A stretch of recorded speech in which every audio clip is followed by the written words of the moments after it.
Hello, workmates. Welcome to Work and Talk in PH, your go to podcast for lifestyle insights, career convos, and real estate realness, where chill convos meet real life lessons because hashtag it works. I'm Ron, and today we're joined by someone who has helped transform the Philippine comic scene into a thriving, vibrant, and globally recognized community. He's the co founder and president of Komiket, the creative force behind PICOF, and a graphic novelist and filmmaker whose works continue to push boundaries. Please welcome Paolo Herras to the podcast. We're so happy to have you here. Thank you so much, Paolo. Welcome to the podcast. And can you tell everyone, can you give us a background of how you started in this industry? Yeah. Well, first, thank you for having me. Well, I was in advertising. I worked my way up as a copywriter and until I became a creative director. And one of the art directors was a comics creator. It was Mm. Tambay Pascual. And so I was already a filmmaker back then. So I shared my films. She shared her comics, and then invited me to the local Comic Con event. And I fell in love with the place because it was this magical place where people were selling their stories and there were Mhm. people buying them. So that's how I got started into creating comics. And one of them is Strange Natives, which is a National Book Award finalist back Mhm. in 2017. Yeah. Wow. But even before you started your career, were you ever interested in comics? At least part of your childhood? Yes, because I grew up with my grandparents, and my grandmother loved to read, so I was reading with her, and of course she was reading her romance novels and the Uh-huh. Bible and all of these Christian books, and I was reading comic books. So I was reading Asterix and Obelix was my favorite. One of my aunts had a collection, and I was reading it, and also Are those local or no? no, Asterix and Obelix is French. It's translated in English. No, so it was an English edition of Asterix and Obelix and Tintin or Tantan if it's Mhm. and Archie. So I started on those, and then I still kept reading comics as I was reading more young adult books like Hardy Boys, even Nancy Drew and Bobsy twins. And then I was reading more novels as well as I grew older, but I still kept, reading comics like the Marvel, DC superheroes. So I didn't read much during my childhood. I think, but I do recall I bought a few Batang X and Batang Z back then. I'm a fan of DC, I guess, somehow, because I do collect some figures. Pero, yung mga comics, I haven't really collected any of it. So I haven't really read much. Just a few titles. Yeah. So, so go ahead. yeah, I used to. Well, I grew up near Makati Cinema Square, so there was a book sale there that were selling cheap DC Marvel comics. So I like Mr. Miracle and Cloak and Dagger and Changeling. So of Yeah. course it's not like the big titles, but I didn't know back then, and yeah, that's why that's really how I got introduced to also the superheroes and Mhm. genre, of comics. Given that there's been a huge gap in this timeline, but would you say you can still recommend some of these titles to the younger generation? I have been out of date, but of course, like the X-Men in the 90s was like the Jim Lee X-Men is still like for me one of the best. It's well, some of the storylines have already like the trends of storytelling have changed over the years, but because of the Marvel films, the cinematic universe of Marvel, there's more interest in the superheroes and the films, but there's really a bigger market, actually, readership for manga, and it's actually overtaking the world. So right now Mhm. superheroes are on a decline, and if you look at the top 20 titles in comic books titles in the US. It's not superheroes. It's middle grade comics and manga that would be in the top Okay. 20. Middle grade meaning it's for your grades 4 to 6. Right, right. It's before young adult, which is usually teens na. So mga 13 to 17. Now, there's a new genre, new category called new adult. So it's like I think it's like less spicy. It's for more mature than Percy Jackson, but without the spiciness of like love scenes. No? So wala pang ganun. How come? But it's for adult anyway. But Less that's already spicy. the adult, yeah. I mean, that's Uh, why it's like a new category, but it changes from time to time. but when you mention what do you call this? So superhero is a genre of its own, and then you have manga, but basically you still have superpowers in some of those manga concepts, eh? Or you're referring to the art style in general. Not just the art style, but also the storytelling. Mhm. The storytelling is more unexpected. It's more surprising than, a superhero battling a supervillain and Mhm. then narrowingly escaping the villain and succeeding. It has it's more diverse in terms of themes and genres, subgenres. No, I mean BLGL has overtaken also so many countries, but it's now a whole industry in some countries. So yeah, it's more resonant, no, to younger readers as well. Because if you look at the data, the superhero comics are have aged. The readers have aged, and it's not getting that much of the younger readers, compared to the middle grade and the manga. So that's why there's so many mangas translated in so many countries around the world, especially to the non-English speaking countries. Because for us, we still read the manga in English, the English translation, unless there are those that study Japanese and still want to read the original language. Right. But because we get most of our books from the US, and so it's going to be English editions of the manga. So, it comes from Japan, translated in the US, printed in China, but shipped to the Philippines to sell. So it's or parang you could get it in pirated manga sites, no, and webtoons, especially digital comics, web comics has Mhm.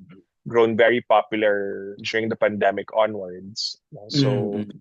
the access to these forms of comics are also a reason for its popularity. Other than it's Yeah. what people really want to read. Yes. I want to build on that first. So when you mentioned about digital comics, I was thinking whether the Philippines is on its way to catch up with releasing some titles and be published in the digital world. Well, from time to time, there are people that try, to publish digitally. However, if you look at the Philippines as a third world country, Filipinos don't want to pay for digital, except if you're Netflix, Spotify, and maybe YouTube. No, we don't pay for digital. We were the piracy capital of the world. You would get for 50 pesos, you could get the Criterion selection, or the entire Studio Ghibli collection in one DVD. No? So what killed the piracy industry is because of the streaming services, all of these downloadables and streaming services. So Filipinos don't pay for digital, and unless it's something that's really intrinsic to their lifestyle.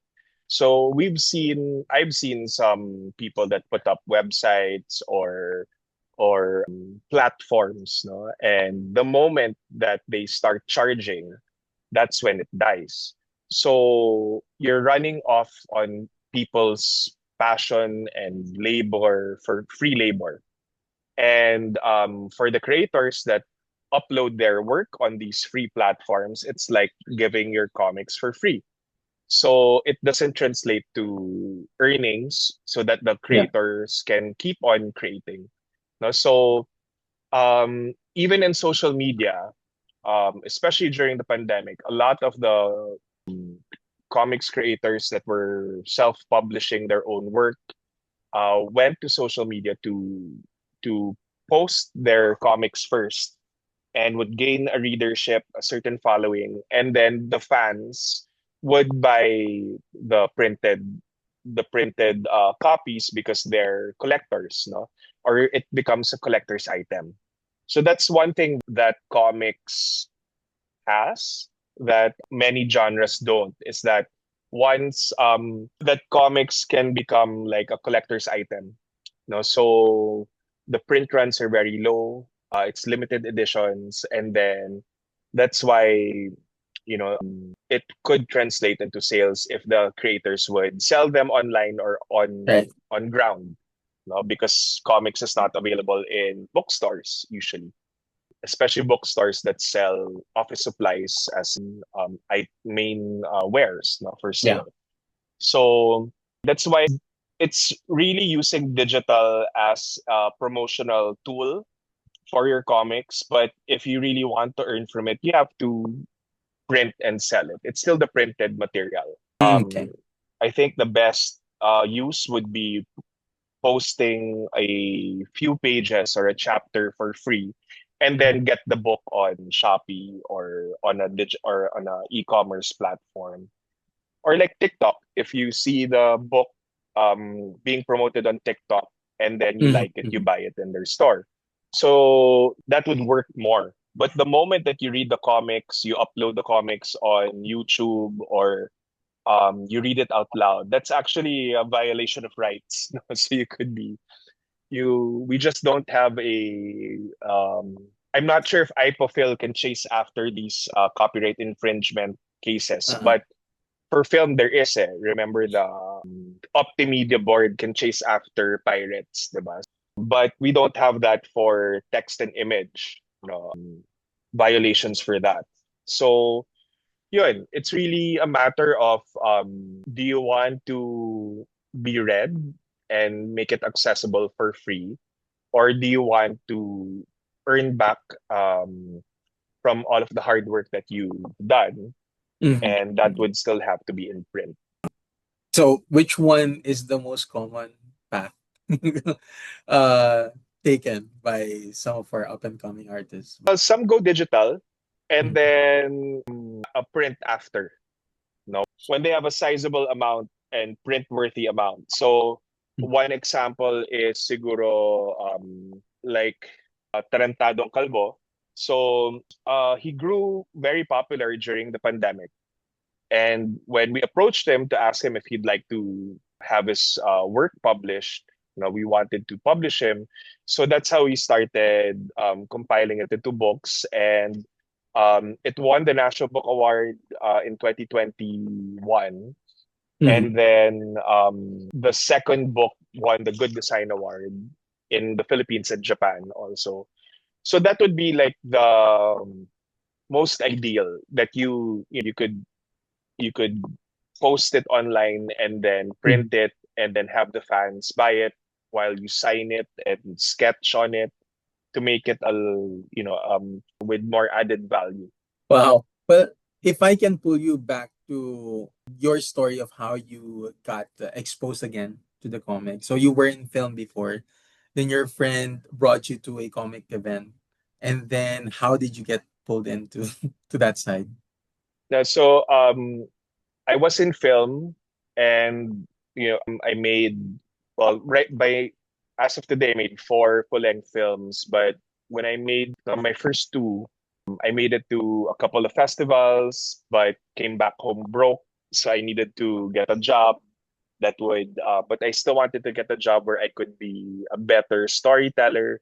So I went into advertising, and that's how I worked my way up as a copywriter, and until I became a creative director. And that's how one of the art directors that I was working with, Tapay Pascual, was into comics. Her thesis in UP Fine Arts was a graphic novel named Mactan 1521. And that's how we exchanged. She let me read her comics, let her Oh, watch okay. my films, and that's how we got that we decided to create a comic book together. That's no pressure. I mean, from the advertising, because advertising is so full of pressure and deadlines, and but we just wanted to do a something fun about things that we love, like Japanese food. So that's how it started. And then um, we just kept going, and then we put up the a small publishing house, and that's how we were able to get into Manila International Book Fair and sell our books. We were one of the first publishers to even enter fully booked and Lazada at that time. It was 2014. So we were one of the first publishers that were there. No, but of course, it was also too much work for what creatives want to do. No, we just want to keep creating. So of course, we went back to creating. No, and at that time, I already put up Komiket, so I went forward with Komiket. And that's Mhm. how it became what it is today, from organizing events, teaching workshops, putting up a bookstore, and being a publisher. So that was our pivot during the pandemic, was to be a comics and graphic novel publisher. Well, you're basically sharing with us what you love, right? It obviously it re- revolve around the creative industry, but what's the biggest challenge in trying to pursue and grow in the things that you love with Comiket, right? The biggest challenge is you have to do it everything yourself, because the government will not support you. Actually, there are times that the government wants to use you as a case study or as a success pattern. No, and everything is expensive. It's like first world prices for third world services. So the rent here is very expensive. Printing is very expensive. Venue rentals are expensive. So everything is just really difficult, that you just really have to bite the bullet and work harder just so that you could survive and eventually thrive. No? So it's very difficult to thrive when you're on survival mode. So I think what we did at Comiket is we tried to recreate the ecosystem. So first creating spaces, then discovering new creators through workshops, then putting up a bookstore that's really focused for local work, then started to publish so that we could have pro creator or pro author contracts in a country that doesn't respect or value intellectual property. No? So we had to do it one challenge at a time, and at the same time survive as we go by. So I think we are really lucky to get to do what we're doing. So we just try to strategize and calculate the risks, and work harder so that we don't fail.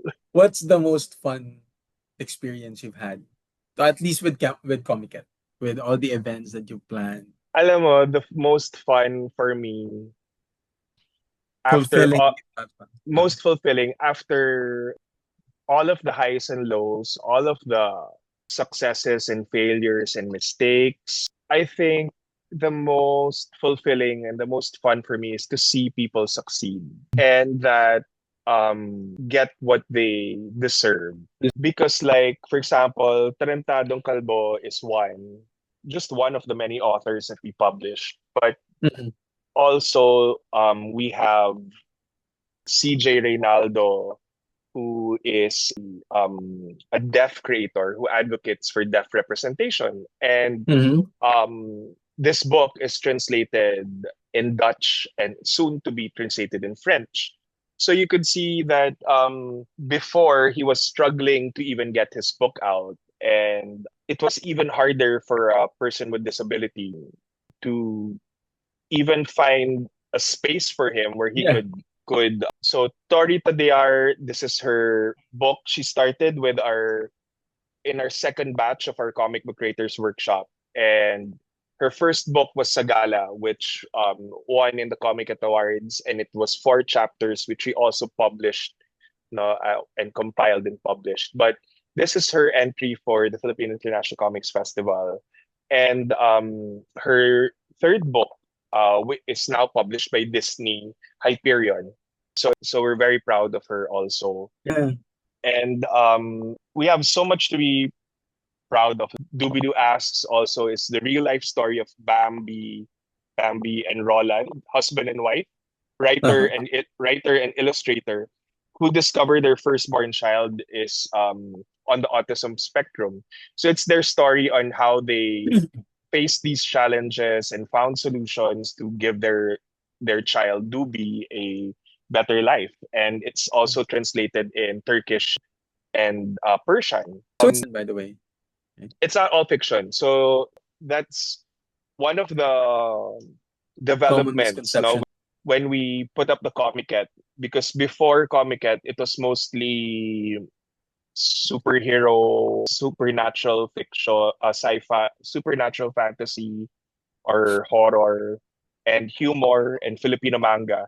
So now we have female creators, we have LGBT creators, we have slice of life, we have more genres, even experimental comics, no? But like this book, Sawala, is written and illustrated by Ren Galeno. And it won the National Book Award for Best Graphic Novel in English last year. And it's the most translated comic book of the Philippines. And if I'm not mistaken, it's also the most translated book of the Philippines with 8 translations. No, and for me, what's special about Ren Ren also is it also shows that the future of comics is female and regional because she's based in Davao City, and Mhm.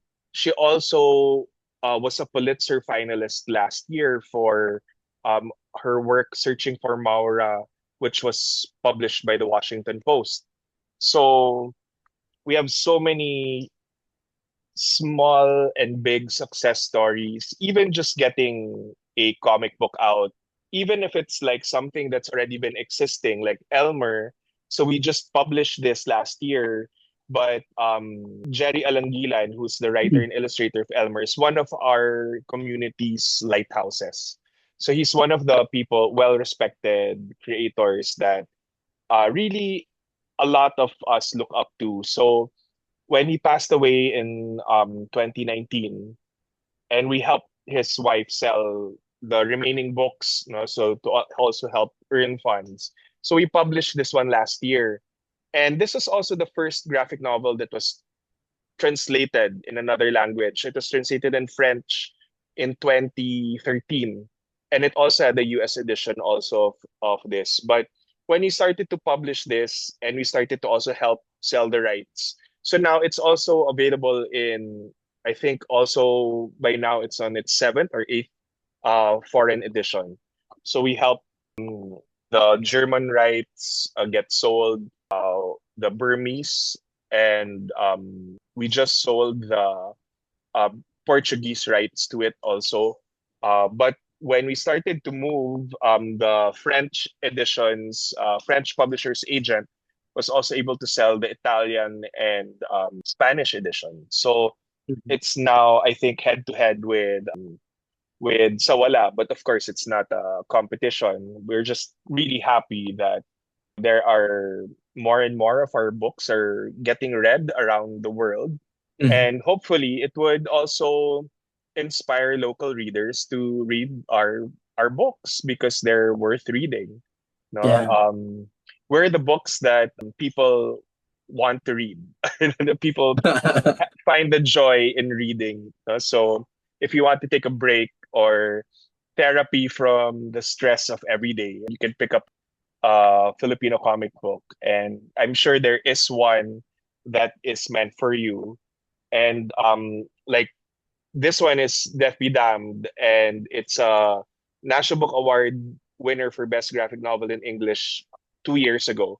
And it's about zombie farmers that rise up from the dead to kill their exploitative landlords or Wow. landowners.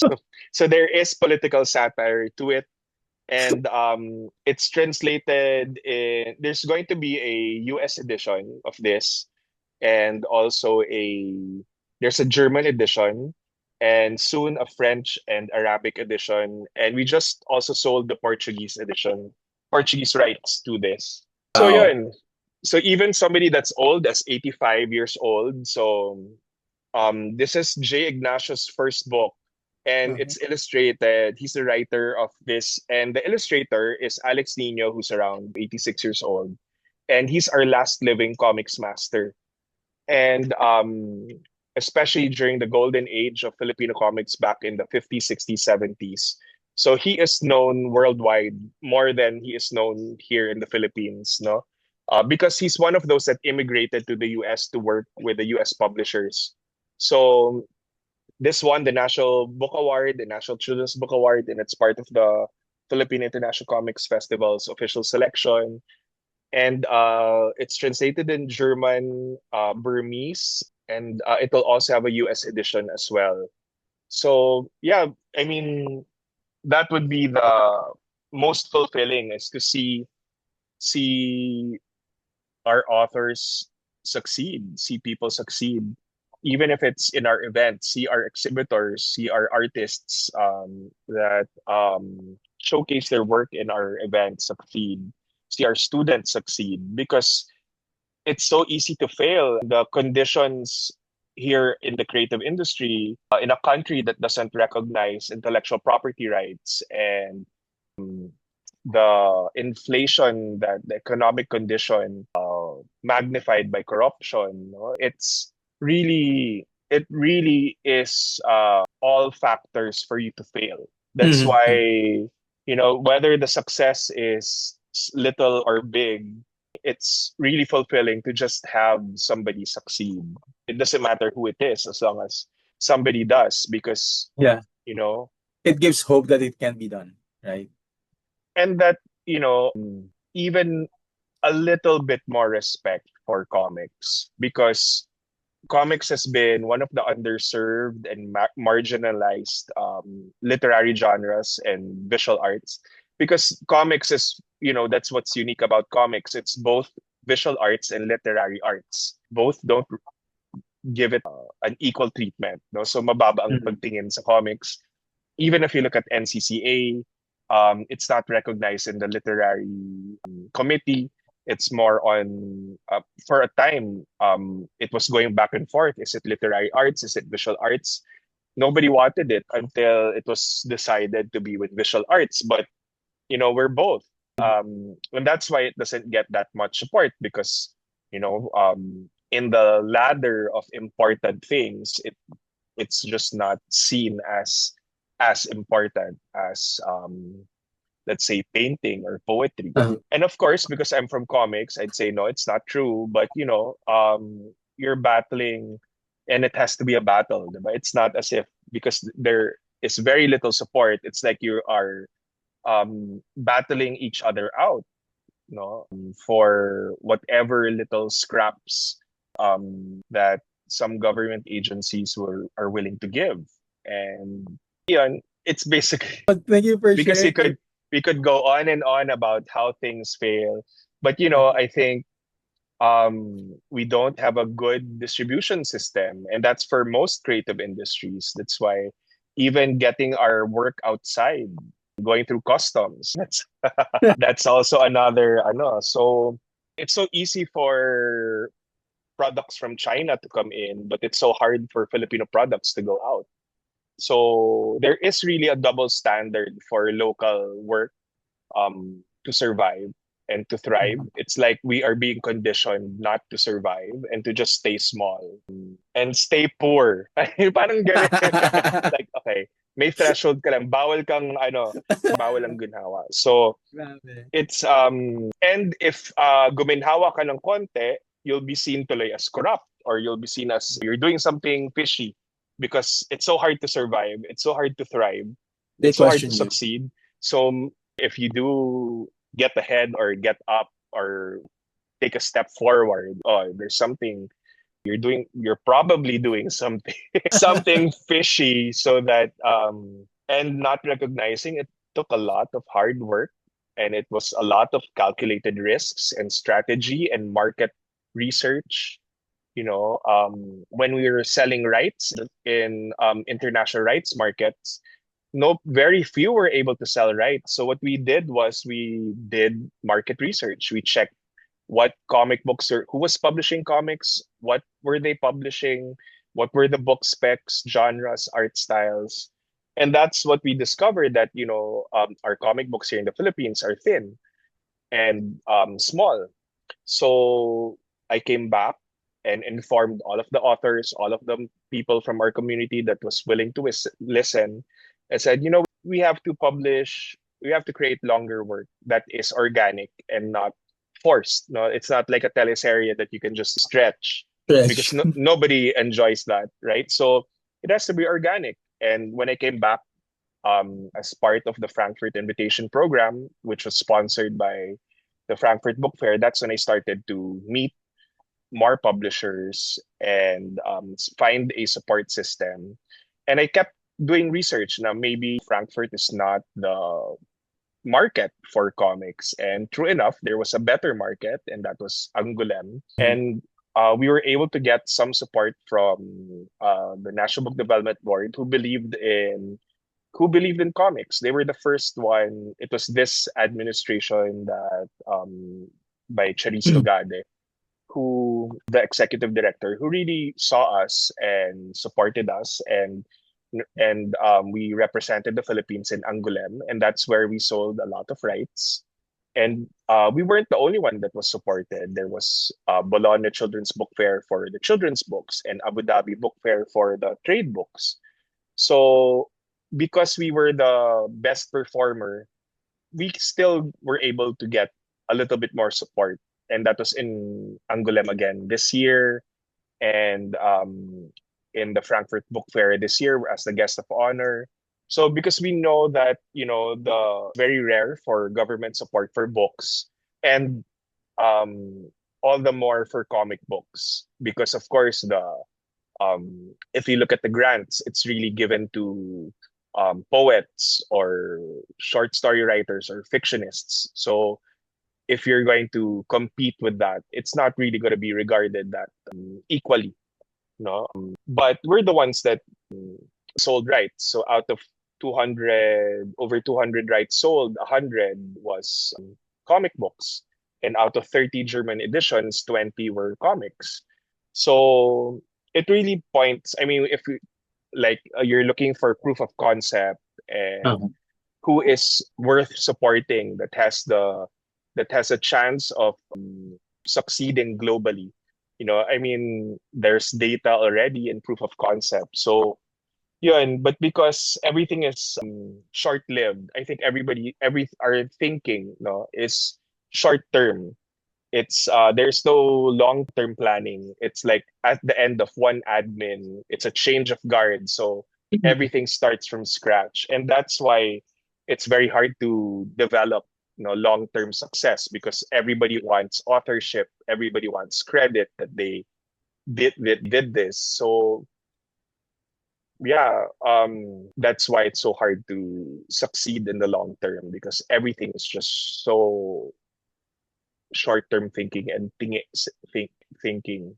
So plus Wow. also the politics of it all. So that's why parang it would be ideal, no? I mean, I wish that we were all in a place that we didn't need government support, that we didn't need anybody's help, because what we did was we did it ourselves. But we're still just a handful of people behind Komiket, and we also get tired. We're also human, right?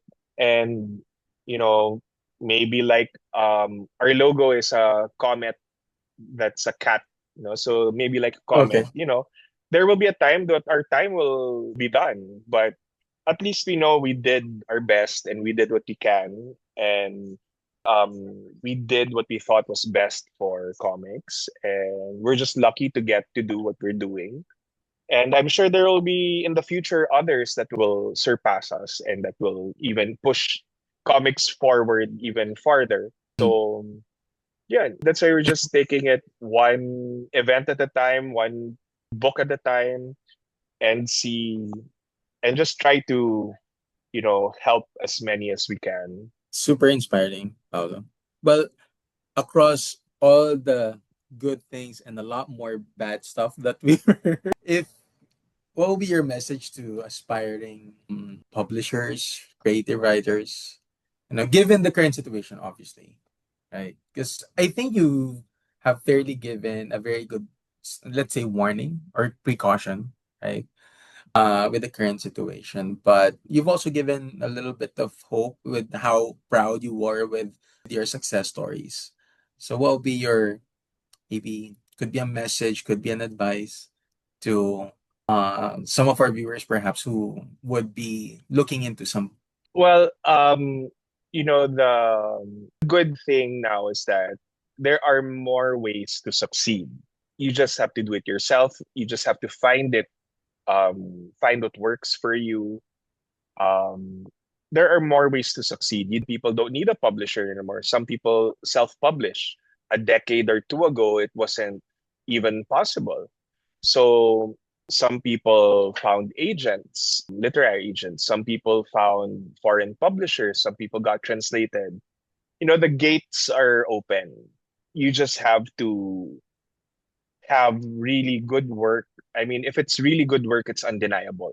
Mm-mm. And I think you also have to be self-aware if you still need to improve, and you don't take it against anyone if you don't get what other people are getting. I think the crab mentality and envy is the number one killer, or maybe Mm. not the one number one, but it would be a real killer, because instead of pulling each other up to so Yeah. that we can all succeed, because it's not a limited space. I mean, if there were more people just helping each other succeed, referring books, local books that they like, to people that read them, the people that want to read them, people that should read them, it doubles the readership immediately.